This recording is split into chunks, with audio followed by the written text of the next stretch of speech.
Hi, and welcome to Watch It Played. My name is Rodney Smith, and in this video, we're going to learn the 2 to 4 player game, Lunar Outpost, designed by Mike Mulvihill and published by Ravensburger, who helped sponsor this video.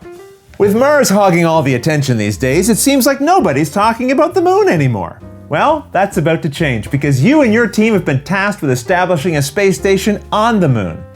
Lunar Outpost comes with a training mission to get you started, but here I'll teach the standard rules, allowing you to jump right into the full game. So join me at the table and let's learn how to play. To set up, find these 2 double-sided lunar domes and pick one of them to use. The side that's labeled Staging Base allows for an easier game, but we'll pick one of the others. For this video, we'll use the one labeled Habitat Colony and return the other dome back to the box. Each time you play, the game will be different no matter which dome you choose, but the different options add extra variety. Either way, set the dome you've chosen in the center of the play area. Now find and separate these modules into their 3 main types: inner, middle, and outer, as labeled here. The outer modules aren't used in the standard game, so we'll return them to the box. Keep the middle modules together in a stack, but spread out the inner ones within easy reach of the players. These are the event and crew decks. Shuffle them separately and then return 3 events randomly back to the box, leaving 12 behind, setting the die nearby as well. These are the various moon resources, and you'll find silicone, aluminum, iron, magnesium, lunar dirt, and rare earth. The rare earth you'll just set aside for now. All the rest of the resources you'll put into the included resource bag and set that nearby as well. With the set-aside rare earth resources, also place these offline tokens and life support cubes. I have mine in some trays that I have, and if you'd like some of your own, you'll find links in the description. These here are the astronaut tiles, and each player gets one either by handing them out randomly or picking the ones you want to use. In this video, we'll assume we have 2 players. Put your tile in front of you, and then have each player take a life support cube from the supply and set it on top. Now figure out who was born closest to July 20th, 1969, the date of the first moon landing, and give them this Mission Commander first player tile. Or you can just pick someone randomly. And that's the setup. In Lunar Outpost, you and the other players will be working together to collect resources and use your skills to build a lunar outpost made up of modules that will help sustain life on the moon. The game can also be played using Amazon Alexa by adding the Lunar Outpost skill to the app. To do this, go into your Amazon Alexa app and find the Skills and Games section. Then tap the search icon and type in Lunar Outpost. You'll find the game in the results and then can add it by tapping here. Now you'll be able to call out, "Alexa, launch Lunar Outpost." Welcome back to Lunar Outpost. And that will launch the game. Hear an overview of the game? No, it's learn the rules. Or Alexa, start a new game. Stop. Your Alexa will now Your Alexa will now guide you through the steps of the game as you play, providing you atmospheric sounds and music and tracking your progress. When using Alexa, you won't need to use the event cards, but if you don't have an Amazon Alexa device, no worries, it's not required to play, and you can just use the event deck as we'll be doing in this video. In Lunar Outpost, you and the other players will have 12 rounds to fully build the inner and middle rings around the dome that makes up your Lunar Outpost. And if you can do that within 12 rounds, you win the game. If the outpost isn't finished by then, you lose. Each round is divided into 4 steps, starting with preparations. Here, the first player draws 10 random resources from the bag and sets them on the table into what is known as the mining area.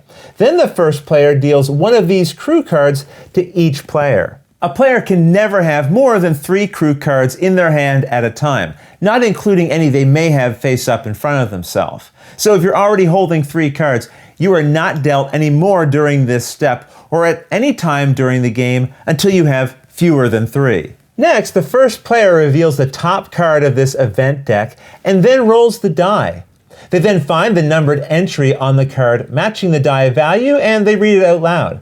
Here we're told that all systems are go and we should add a life support to the lunar dome. Anytime you're told to do this, you add a cube from the supply to the dome tile. And these cubes are meant to be limited, so if you ever run out, ignore any life support you're then told to add. And this is true anytime you would read an event that isn't possible to fulfill. In those cases, just do as much of the event as you can and ignore the rest. Now we move on to the next step of the round, beginning and planning. Here, every player moves their life support cubes from their astronaut tile to the lunar dome. And we had one already here that was added by the event, so now we have 3 total. Next, players should show and discuss any cards they're holding and plan a general strategy for the round. You only have 12 rounds to build the outpost, so teamwork will be important. And when you're ready, you move to the next step, taking actions. Here, starting with the first player and going in clockwise order around and around the table, players will take turns. And on your turn, you perform a single action. When you perform an action on your turn, first pay for it by moving a life support cube from the dome back to your astronaut tile. You then resolve one action, and the next player goes, who will pay for their action in the same way. And turns will continue like this around and around the table, with players performing actions and taking a life support cube until there are none left on the dome, which ends this step of the round. And with that understood, let's go back to the table and learn the types of actions you have to choose from when taking your turn. One option is to mine, and to do this, you take up to 2 resources from the mining area and place them as you wish on any combination of modules in the display, which for now is just the inner modules. So I could put these on 2 different modules or both on the same one. Each module requires a certain number of resources to be built, shown by these values and symbols along one of its edges. The rulebook also shows each of them with their symbols and colors in case you need a reminder. The important thing to understand is you can only place resources on a module that requires them. So in a future mining action, we would want to add 2 aluminum to this module. Some modules, like this one, require the gold rare earth resource, but these aren't mined. You'll have to acquire them in another way, as we'll see. And that's how the mining action works. So next, let's learn how to perform the build a module action. And you have several modules available, but only the inner ones can be built at first. Again, a module will list here all the resources it needs in order to be built. And once it has those resources, you take the build action to put those resources back in the bag, and then you attach the tile to the dome wherever you like. As you build new inner modules, they're attached adjacent to ones that you already have on the outpost. But the important thing to understand is you have to build 4 inner modules to the Lunar Outpost before you build anything else. When the inner ring is built, you spread out the middle modules, and now resources can be assigned to them when mining, allowing you to use actions to build those sections. The first middle module built is placed anywhere on the outpost, and then new pieces are placed adjacent to it. Some modules, like this one here, in addition to their resource requirements, will list another module in this area. And that means you must have already built that module, the rover dock in this case, before this new module can be added to your outpost. The module that you have to build first will also have a reminder printed here on the side opposite its resource cost that it is required if you want to build the robotic shed later. I should also point out that many of the modules, although not all of them, will have a specific color that highlights their features: green, blue, or red.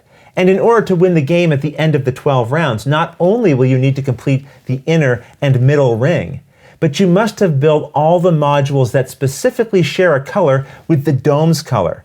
Our dome is green, so we must build every module showing the green color, which in this case is each of these. The rest of the outpost can be made up of any colored pieces you want. So that covers the build a module action. Now let's learn how we can take an action using a module. Certain modules will provide players with a new action they can take on their turn once that module has been added to the outpost. For example, on a turn, a player could use their action at this machine shop to duplicate one resource already placed on a module. This means we could pick a resource, like this one, and then find a copy of it in the bag that we would place on any module that needs it. Unless an effect tells you to take a resource from the mining area, an action or effect telling you to gain a resource is always taken from the bag. We won't go through all the possible module actions in this video, as how they work is explained on the tiles themselves, but refer to this glossary in the rulebook if you have any questions about the terms that they use.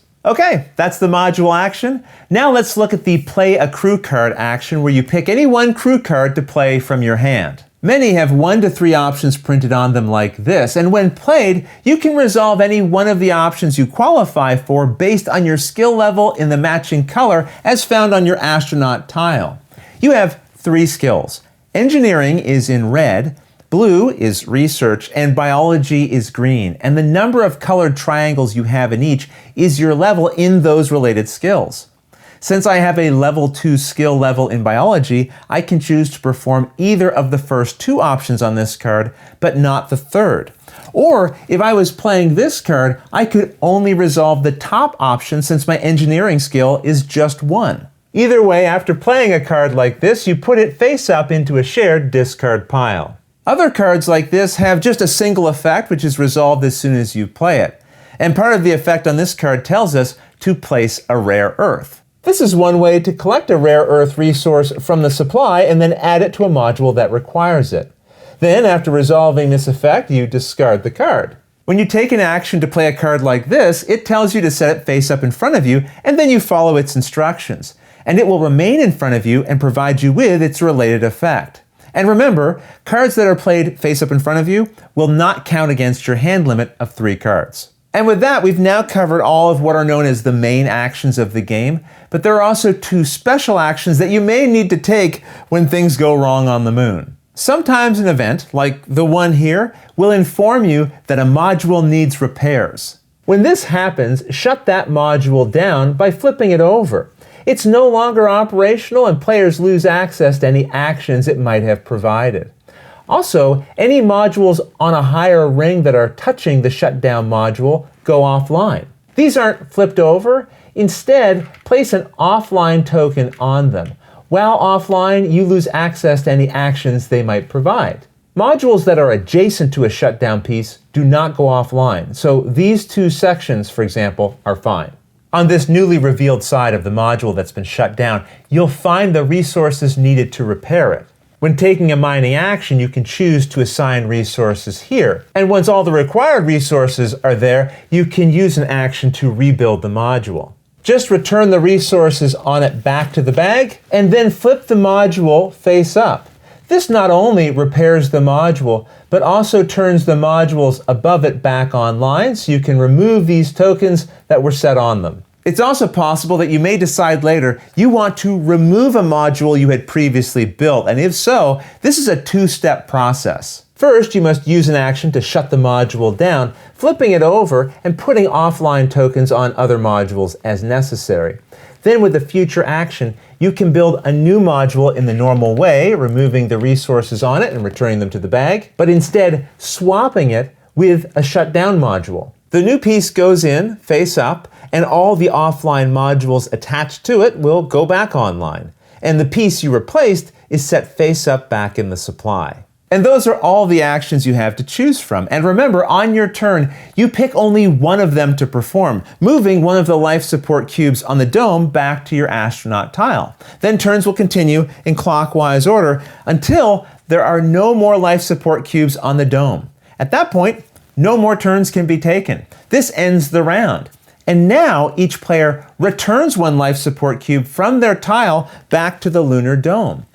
All other cubes they may have are then returned to the supply. Any resources left in the mining area are now returned to the bag. The first player token is now passed to the next player in clockwise order, and a new round begins just as before with the preparation step that we had described earlier. And rounds will continue like this until the inner and middle module rings are complete. Assuming none are shut down, then the players win.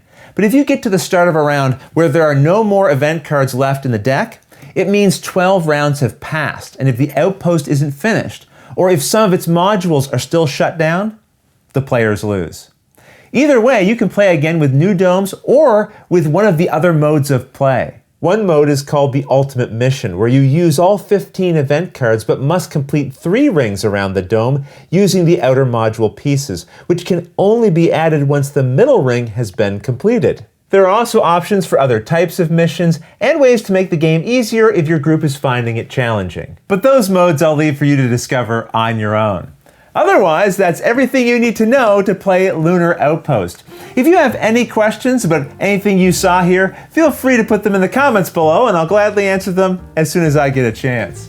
You'll also find forums for discussion, pictures, other videos, and lots more over on the games page at Board Game Geek, and I'll put a link to that in the description below. And if you found this video helpful, please consider giving it a like, subscribing, and clicking that little bell icon so you get notification anytime we post a new video. And if you'd like to support us directly, you can join our Patreon team, which I'll have linked below. But until next time, thanks for watching.